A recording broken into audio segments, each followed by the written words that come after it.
ओम देवरुद्भ्यो नमः हरिः ओम आगमार्थं देवानां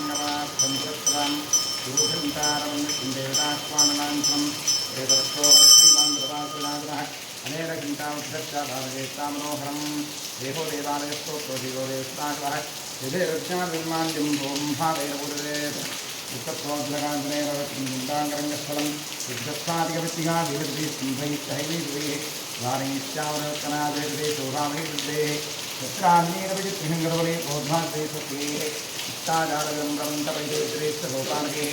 नानारत्नविन्दरेष्ठकलहीरत्कन्दभोभावं माणिक्योज्ज्वलदेवदेश्वरदेवी लक्ष्मीविनाथात्मं ध्यायेऽर्जुं सर्वस्नेहपरहीयोगं साधकः मण्डपं ध्यात्वा द्वारपालकपूजाङ्गरिष्ये ओम पुरद्वारे द्वारश्रीमहाधात्रे गोधात्रे नमः दक्षिणद्वारे द्वारश्रीमहाबृन्दानमः बृन्दानमः पश्चिमद्वारे द्वारश्रीमहागजानमः गजानमः उत्तरद्वारे द्वारश्रीमहाकण्ठनिधये नमः पुष्पनिधये नमः द्वारपालकपूजां समर्पयामि। ओम ह्रीं परमात्माख्यभेदगुरुपारम्पर्यक्रमेण स्वगुरुपादां गुरुज्ञावत्तां प्रणौमि आसनं दृश्यां शय्याः वीरवृक्षऋषिरीषुतलं छन्दः कौर्मोरेव आधारशक्तिकमलासनागवादरालोकादेवस्नादिता पञ्चधारयमां देवी पवित्रं गुरुशासनम् ऊर्मासनागमः अपसर्पन्दे भूता ये भूता भूमि संस्थिताः ये भूता विघ्नहर्तारस्तेन चन्द्रवाचिना तीक्ष्णतमस्रः आकाया कृत्वान्तरहरोपमा धैर्यमानवसिद्धमनुज्ञां धातुरहृदि वक्रान्दोताज्ञा सर्वेते भूमिभारकाः सर्वेषां विरोधेन ब्रह्मकर्मसमारभे ॐ शं लं लं जन्मस्त्राय भटक् ओम भूर्भ्यो नमः गङ्गणपते नवदुर्गा जीवाक्षं क्षेत्रमानामसुन्दरस्वती वामं परमात्मने नमः प्रणवस्या ब्रह्मर्षिः गायत्री छन्दः ब्रह्मपरमात्मने नमः योगः ओम भूः ओम भुवः ओम स्वः ओम नन्दः ओम सत्याम्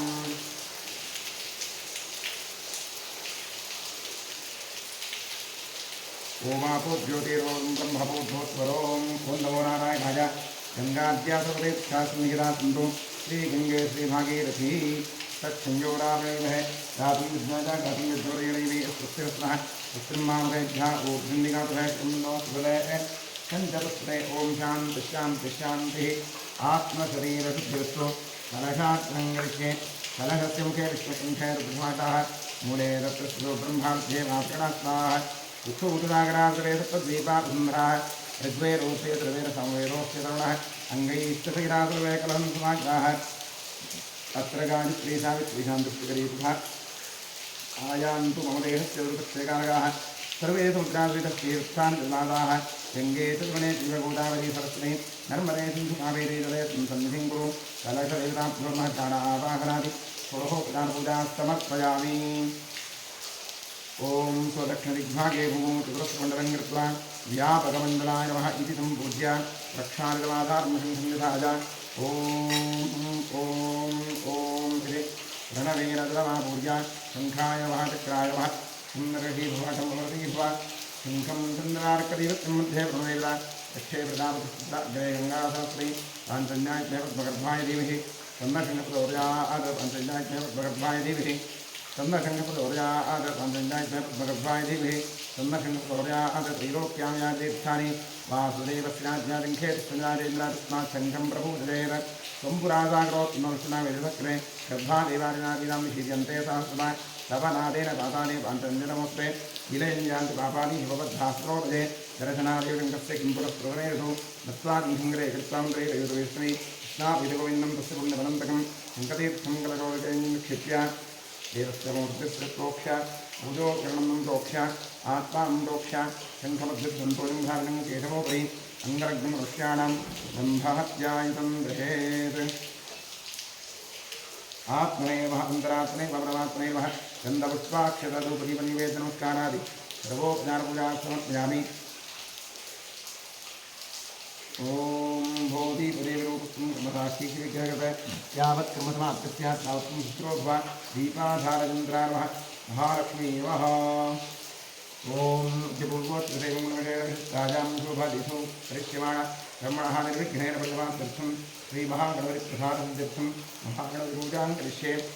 ओम गणानां त्वा गणपतिं भवामहे कविं कवीनामुपमश्रवस्तमं ज्येष्ठराजं ब्रह्मणां ब्रह्मणस्पदा आनस्मिन्नुत्तिश्रीधात्रं ओम भूर्भुवस्वरों श्रीमन्महागणाधीशम् आवाहयामि आवाहित महागणपतये नमः ध्यानं समर्पयामि आवाहनं समर्पयामि पद्ममुपयामि अर्घ्यमुपयामि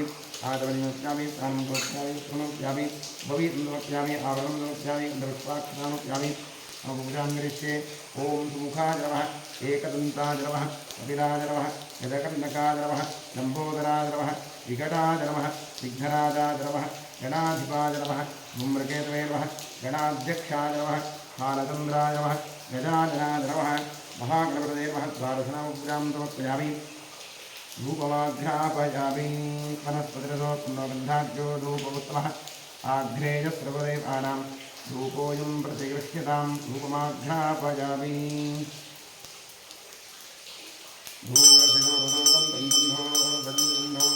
धूपमाघ्रापयामि राज्यं त्रिवत्मध्यागरजन्मजा दीपं ग्रहाणदेशातयोपिरावः दीपं दर्शयामि नैवेद्यार्थे विश्वात्रर्षिः गायत्री चिन्नसुदादेवता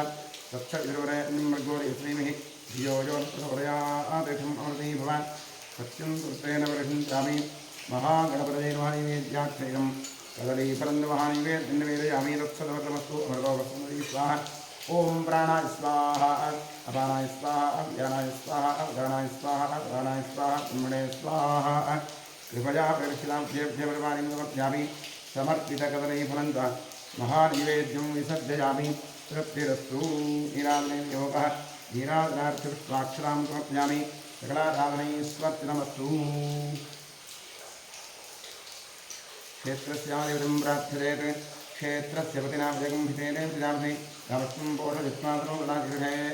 क्षेत्रपालाय नमः वास्तो अष्टदे प्रजानि शस्मां स्वामेधो अमीवो भवानः यत्त्वेव हे प्रसन्नो जुरप्रसन्न एधिद्विपदेशन्दपुत्रे मीवः वास्तो अष्टदेश्वारूपाण्याभिहं तथा सुधैव एदिनः गणपतिक्षेत्रपालमास्तोऽस्मदिभ्यान्नमः प्रार्थयामि नमस्करोमि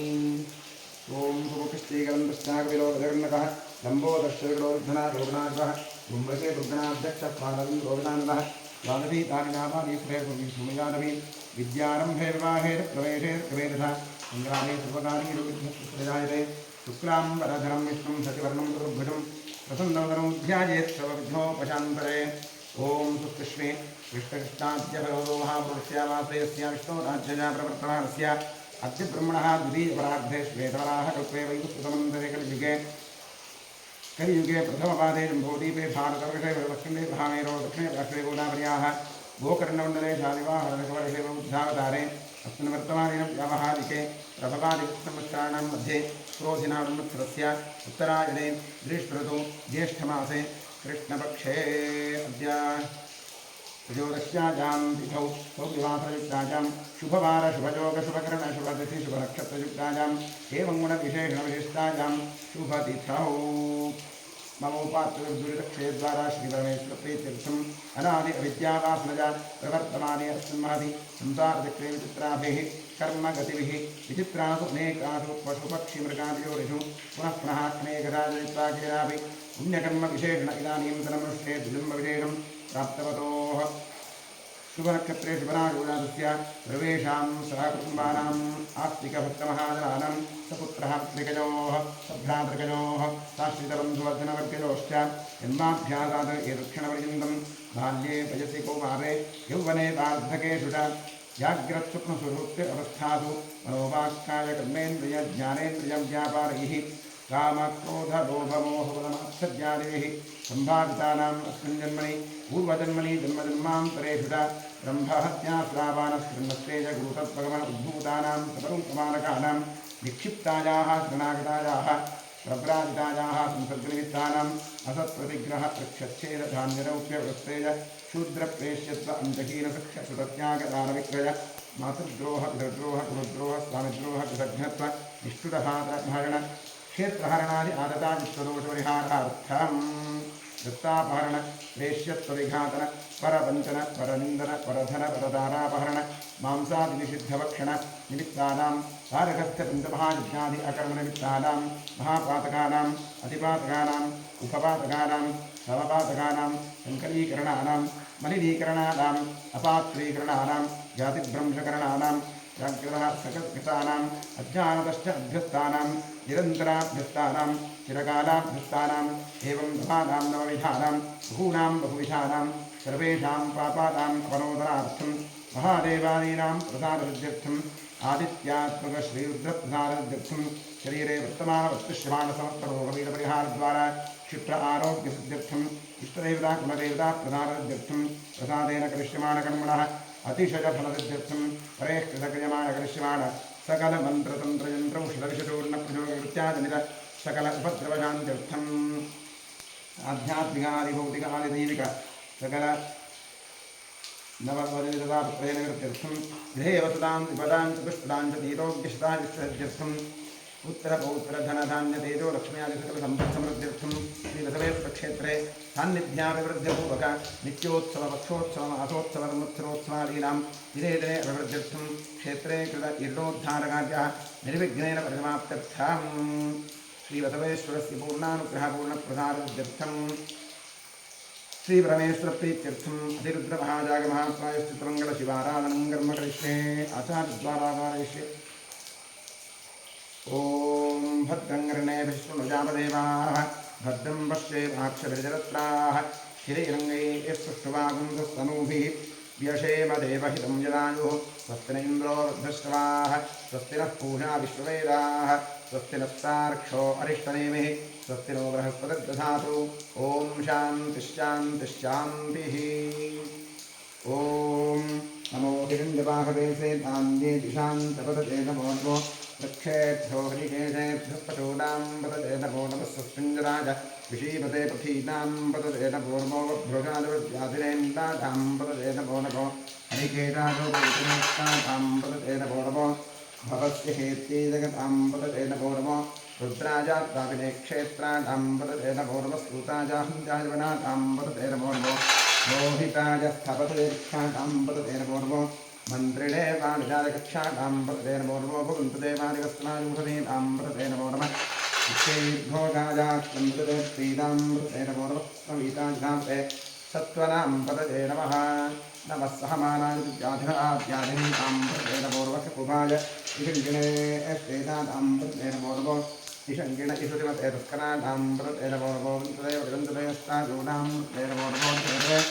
परितराजारण्यानां पतते नमो नमः स्त्रिकाविभ्यो दिशागं वृद्धो विष्टतां पतते नमो नमः शिवभ्यो रक्तञ्जरभ्यप्रगन्तानां पतते नमो नमः श्रीगणे गिरिधराजपुरुषाणां पतते नमो नमः इषुभ्यो जन्माभिभ्यश्च वो नमो नमः आत्मदानेभ्यः प्रतिदधानेभ्यश्च वो नमो नमः आयच्छद्भ्यो विशुद्धभ्यश्च वो नमो नमः सिद्धो विद्यभ्यश्च वो नमो नमः आसीनेभ्यश्च दानेभ्यश्च वो नमो नमः स्वभ्यो जाग्रभ्यश्च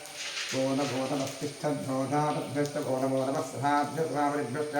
वो नमो अष्टेभ्यो सुवरिभ्यश्च वो नमः नमः आद्यादिनीभ्यो विद्युन्दीभ्यश्च वो नमो नमः उगणाभ्यश्च ब्रह्मदीभ्यश्च वो नमो नमः क्षयभ्यो गृच्छपतिभ्यश्च वो नमो प्रातेभ्यो प्रातपतिभ्यश्च वो नमो गणेभ्यो गणपतिभ्यश्च वो नमो विरूपेभ्यो स्वरूपेभ्यश्च वो नमो महद्भः फुल्लकेभ्यश्च वो नमो दिभ्योभ्यश्च वो नमो रथेभ्यो रथपतिभ्यश्च वो नमो सेनाभ्यश्च वो नमो नमः क्षत्रभ्यश्च वो नमो नमस्तक्षभ्यो रथगारेभ्यश्च वो नमो नमः कुलालेभ्यः कर्माणेभ्यश्च वो नमो नमः संयुक्तेभ्यो विषादेभ्यश्च वो नमो नमः इषुभ्यो जन्मजृभ्यश्च वो नमो मृगभ्यश्च निभ्यश्च वो नमो नमः स्वभ्यश्च वो नमः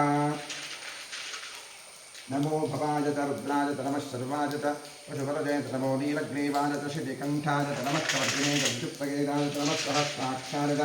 शतधन्वने च नमो गिरिशाय च शिपिविष्टाय च नमो वीषुत्तमाय च स्मरे च नमो ह्रस्वाय च स्वामनाय च नमो हते ऋषीकृते च नमो विष्णाय च संवर्धने च नमो गिरियाय च प्रथमाय च नमः आशवेचाजिनाय च नमः शीघ्रजाय च शीघ्राय च नमः ऊर्जाय च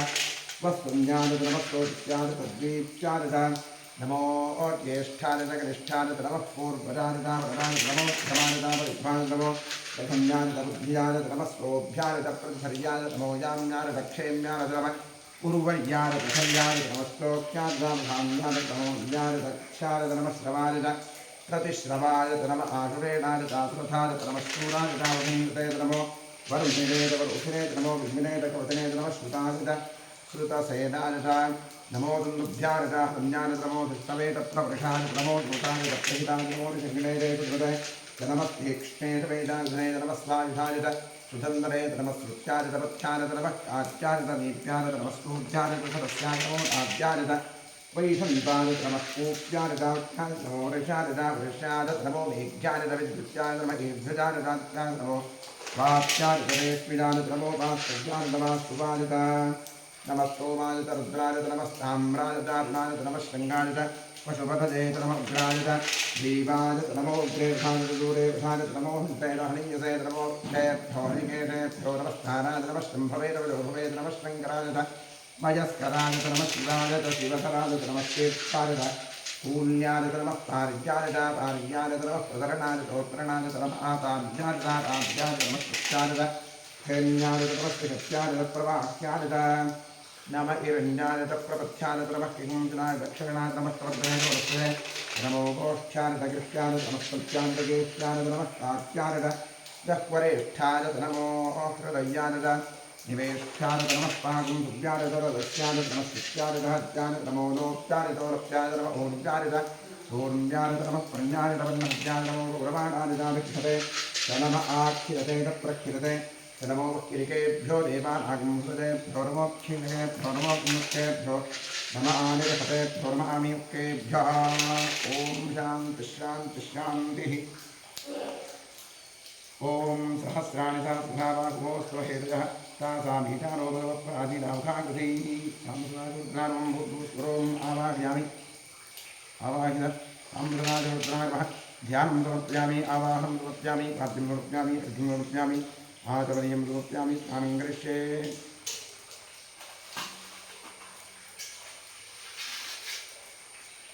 ॐ नमो भगवते रुद्राय हरिः ॐ नमस्ते रुद्रमञ्जपतोषभे नमः नमस्ते अस्त्रन्दने पार्थ्यामृते नमः यात इषु शिवतवाशं भगवते धनुः शिवाशरव्याजातोतजानो रुद्रुणजा याते रुद्रशिवातनूरघोरापापकाशिनी यथानस्तवाचन्द्रवशागृहं ताभिजाकरीः यामिषुङ्गिरिषं दहस्तेव परिषस्तवे शिवाङ्गिरित्रतां कुरुमाहिगुं श्रेयस्पुरुषं जगत् शिवे नवतसा स्वागिरिशाच्छापदामसि यथा नः सर्वविद्यकरयक्ष्मकं सुमनादत् अध्यपोचदधिभक्ता प्रथमो नैव्योऽभिषक् अहेगश्च सर्वान् भजन्तर्वा अष्टजाद्भाञ्जः असौ यस्ताम्रो अरुणमुदबभ्रुस्मङ्गलः ये देवागुं रुद्राभितो दिक्षुश्रिताः सहस्रशो वै रागुम्भेण देवहे असौ यो वसत्पतिनीलग्रीवो विलोचः उदयनं गोपादधन्वहार्यः उदयं विश्वाभूतान् नमो अस्तुनीलग्रीवाय साक्षाद्विदुरे अथो ये अस्थिरत्वानोहन्तेभ्यो कर्णवः प्रमुञ्चन्दनत्वोराज्योज्यां याष्टते हस्तैषवः प्राताभगवोप अवतत्धनुस्वगं सहस्राक्षते निशीर्यज्ञातां मुखाचोत्सुनाभव विद्यन्धनुस्वधनोजोबाणवागुमुख अनेकं सेर्व आभुरस्त्रिसङ्गतिः याते हेतुं मे सुष्टमहस्तेवो एततो यास्मान विश्वतस्त्वदक्ष्मदावृभुजा नमस्ते अस्माभिभाजानात्माजस्मे उभाभ्यां तेरमो बाहुभ्यान्दवदन्दने परिते चन्द्रो हेतवस्मान् मृणाक्षो विश्वरः अथोज इषुदित्तमारेऽस्मिन्निधेषितं शम्भवे नमः नमस्ते सुभगवन् विश्वेश्वराय नमः देवाय त्र्यम्बकाय त्रिपुरान्तकाय त्रिकाग्निकालाय कालाग्निरुद्राय नीलकण्ठाय सर्वेश्वराय सदाशिवाय शङ्कराय उत्सञ्जिताय श्रीमन्महादेवाय नमः नमो हिरण्यवाहवे सेताञ्जे दिशान्तपुत्रेरभोर्व वृक्षेभ्यो निकेशेभ्यो श्रीकेशेभ्योदामृतेरभोर्वस्कुञ्जराय कृषीप्रदेवतीदामृतेरभोर्व बभ्युषादवध्यातनेत्रातामृतेरभोर्वो हृकेशादोर्विजने पुष्टानामृतेरभोर्वो भूत्हेत्रीजगतामृतेरभोर्वो रुद्राजातने क्षेत्रानामृतेरभोर्वस्तूताजाहंजायवनातां स्वतजेरभोर्वो रोहिताजस्थपतजेक्षाणामृतेरभोर्वो मन्त्रिणे पाणिशालकक्षाणामृतेरभोर्वो भुवन्तुते वारिवस्त्रायोषधीनामृतेरभोर्वो उच्चैर्भो राजा चन्द्रदेवतीनां पतजेरभोर्वस्ववीताजुधां तेस्तनां पतजेरवः नमः सहमानाय व्याधिनाव्याधिनीनां प्रतेरभोर्वशुकुभाय निषङ्गिणे स्तेनानां प्रतेरभोर्वो निषङ्गिण इषुधिपतेपुष्कराणां प्रतेरभोर्वो पञ्चते परिपञ्चते स्थायूनां प्रतेरभोर्वो विशेरवे तृणाजारण्यानां प्रतेरभोर्वस्त्रकादिभ्यो दिघागुंभ्यो वस्त्रां प्रतेरभोर्वो सुमभ्यो नक्तञ्जलभ्यो प्रकन्तानां प्रतेरभोर्व अस्मीषणे कृतनालकुञ्चानां प्रतेरभोर्व ईशुमभ्यो नन्दादिभ्यस्तवो नमो नमः आसन्दानेभ्यः प्रतिदधानेभ्यस्तवो नमो नमः आयच्छद्भ्यो विसृजद्भ्यस्तवो नमो नमोऽस्युद्भ्यो विद्युभ्यश्च ओ नमो नमः आसीनेभ्यस्नानेभ्यस्तवो नमो नमः सुभ्यो जाग्रद्भ्यश्च ओ नमो नमः तिष्ठद्भ्यो दानवद्भ्यस्तवो नमो नमः सभाभ्यस्वादिभ्यस्तवो नमो नमः अश्वेभ्योऽष्टपतिभ्यस्तवो नमः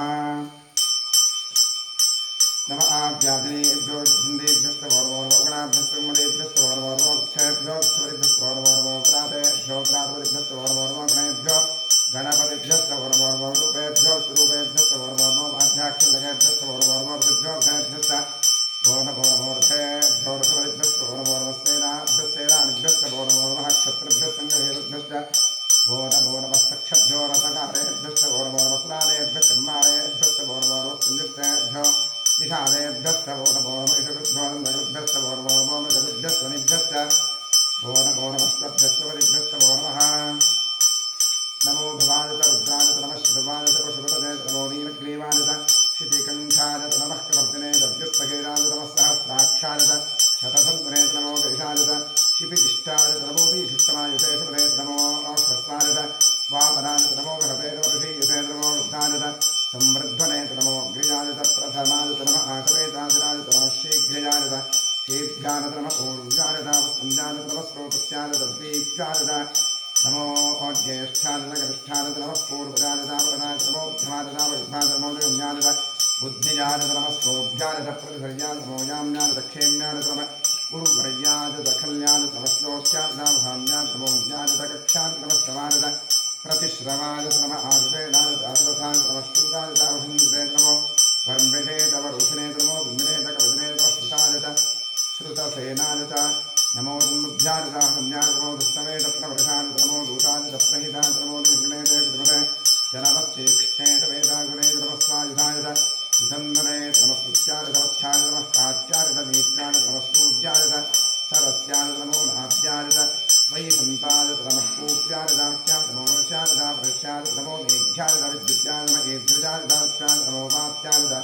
हेत्विजाजत नमो वास्तुभ्याजत वास्तुवाजत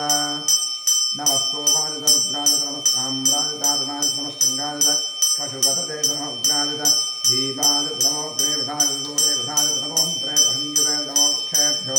हरिकेतेभ्यो नमस्काराजत नमः शम्भवे नमः शङ्कराजत मयस्कराजत नमः शिवाजत शिवधराजत नमस्तीर्थ्याजत कूल्याजत नमः पार्याजत भार्याजत नमः सुधरणाजत उत्तरणाजत नमः आतार्याजत आद्याजत नमः शुक्याजत हेन्याजत नमः श्रीगत्याजत प्रवाह्याजत नमः ईरण्याजत प्रपथ्याजत नमः किङ्गिराजत दक्षिणाजत नमः कवर्धनेत पुरस्सरेत नमो गोष्ठ्याजत गृह्याजत नमः सत्याजत गेष्ट्याजत नमः काट्याजत गह्वरेष्ठाजत नमो हृदयाजत इवेष्ठाजत नमः पादं लभ्याजत रदस्याजत नमः शिष्याजत हरित्याजत नमो लोप्याजत लोप्याजत नमो ऊर्जाजत ऊर्म्याजत नमः प्रण्याजत वर्णहत्याजत नमो ग्रहाणाजत विघ्नरेत नमः आख्यते प्रख्यते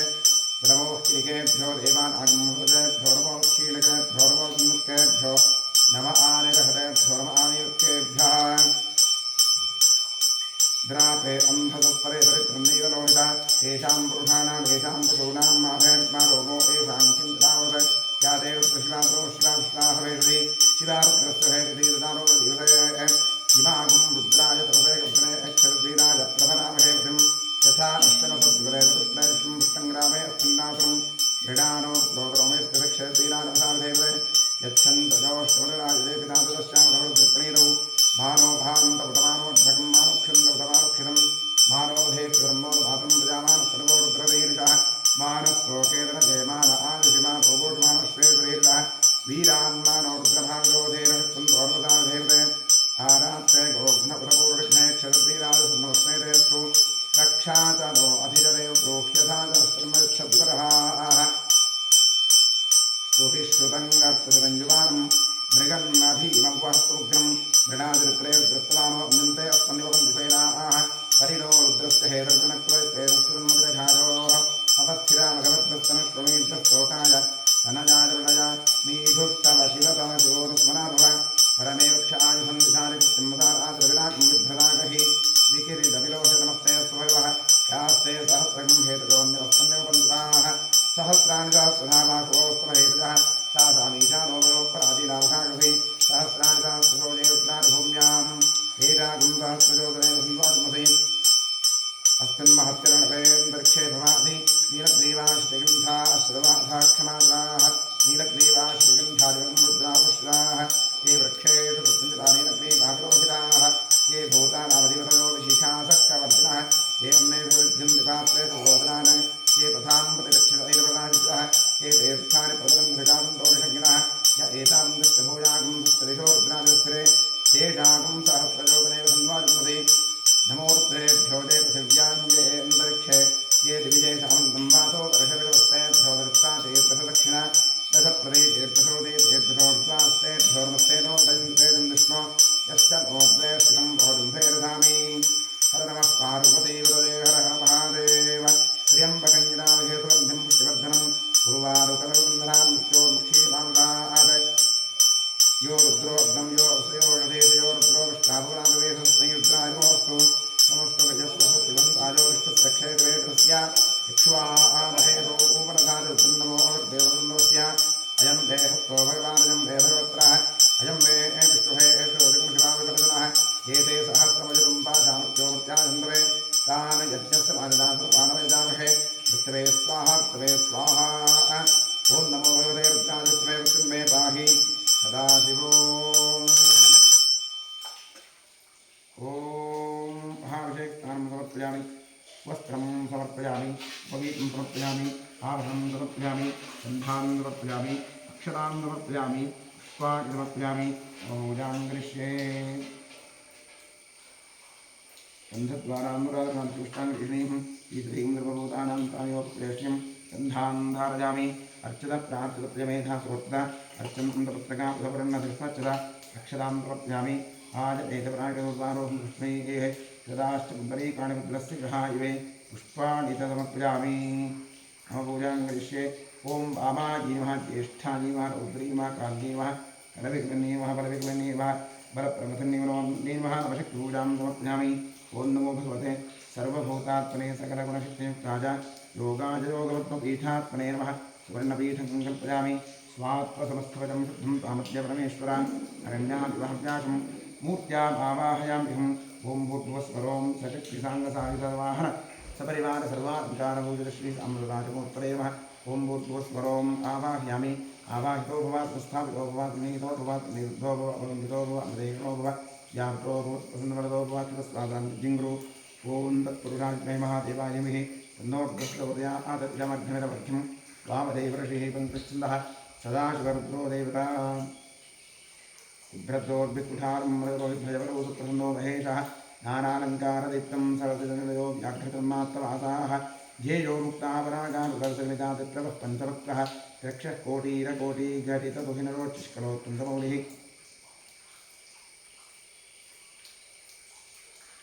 लं पृथिव्यात्नैर्मगन्धमुच्यामि आकाशात्नैर्मपुष्पमुच्यामि वायुवात्नैर्मधुमुच्यामि मृदात्नैर्मनिवेद्यमुच्यामि संसोपात्नैर्मताम्बूलमसमर्पयामि गन्धारिं चोक्कारिं पूज्य सकलाकारणैः स्वर्पितवस्तु द्वादशापूजां करिष्ये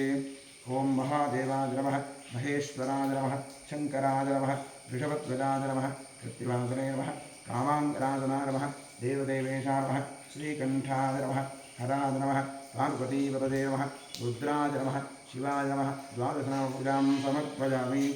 महागणाधिष्ठानः रुद्राय नमः धूपमाघ्रापयामि वनस्पतिरथोत्पन्नबन्धाद्यो धूपोत्तमः आघ्रेय सर्वदेवानां धूपोऽयं प्रतिगृह्यतां धूपमाघ्रापयामि साध्यं त्रिवत्सनियुक्तमन्यः दीपं ग्रहाणदेवेश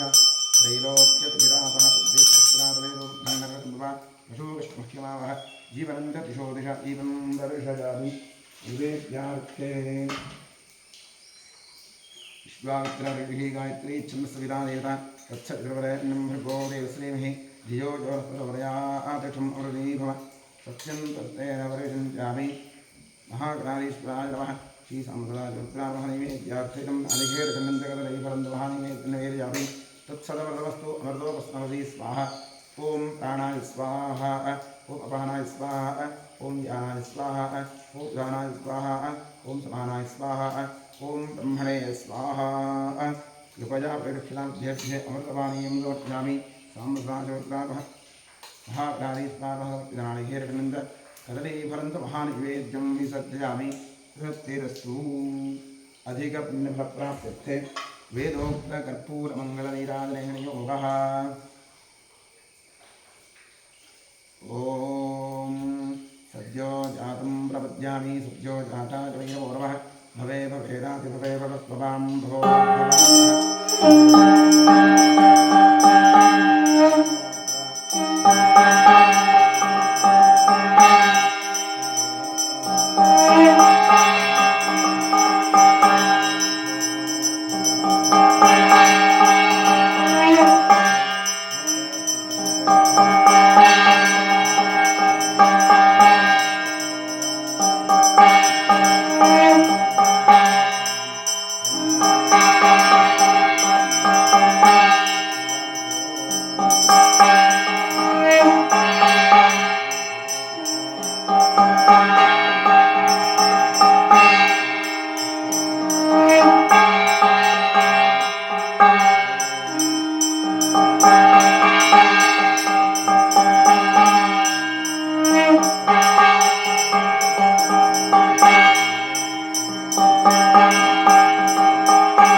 ब्रह्मणस्पद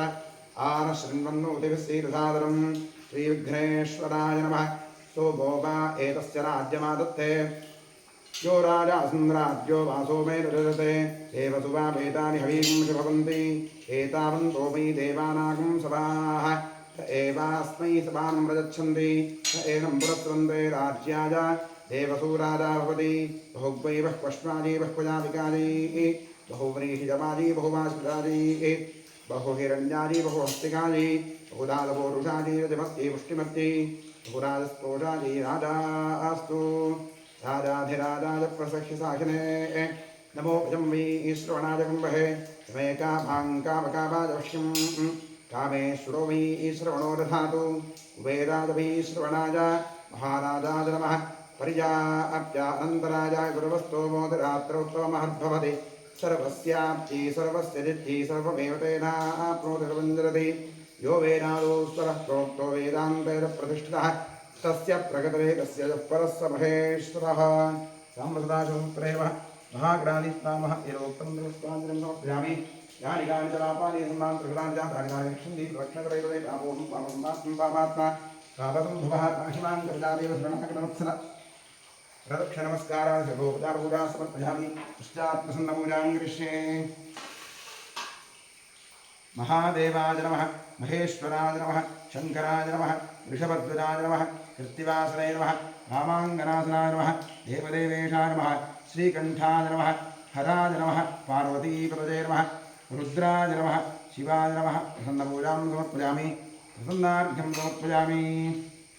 सुमुखाय नमः एकदन्ताय नमः कपिलाय नमः गजकर्णकाय नमः लम्बोदराय नमः विकटाय नमः विघ्नराजाय नमः गणाधिपाय नमः धूम्रकेतवे नमः गणाध्यक्षाय नमः बालचन्द्राय नमः गजाननाय नमः प्रसन्नपूर्णार्घ्यं समर्पयामि।